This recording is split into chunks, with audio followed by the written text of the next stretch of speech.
précisément, au Proche-Orient, c'est déjà le 7e jour de l'offensive aérienne d'Israël sur la bande de Gaza.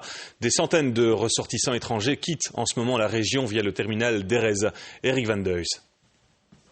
Palestiniens d'un côté, police israélienne de l'autre. Pierre contre coups de matraque et gaz lacrymogène. Le Hamas avait décrété aujourd'hui une journée de colère. Il a été suivi un peu partout, de Jérusalem à Naplouse, à Bethléem ou à Ramallah. Cortège de deuil aussi. Les funérailles de Nizar Ryan, le leader du Hamas tué hier par les bombes, et de sa famille ont été suivies par des dizaines de milliers de personnes. Le parti extrémiste ne recule pas. Nous voyons que cette expérience de l'assassinat du leader n'affaiblit pas le Hamas, mais au contraire le rend plus fort. Aujourd'hui, la popularité du Hamas augmente, tout comme sa puissance militaire.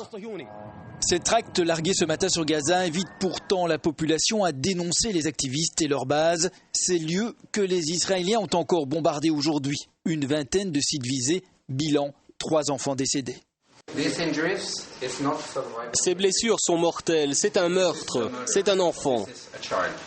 Israël se dit désormais prête pour une offensive terrestre, une attaque que de multiples pays et organisations internationales demandent de ne pas lancer, mais pas les États-Unis. Leur soutien redevient clair envers Israël.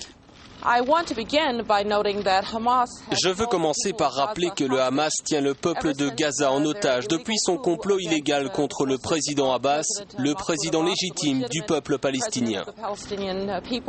Pour la première fois depuis le début du conflit, le point de passage d'Erez s'est ouvert brièvement ce matin. Quelques 400 Palestiniens ont pu quitter Gaza. Ils ne doivent leur sortie qu'au fait de disposer d'une seconde nationalité.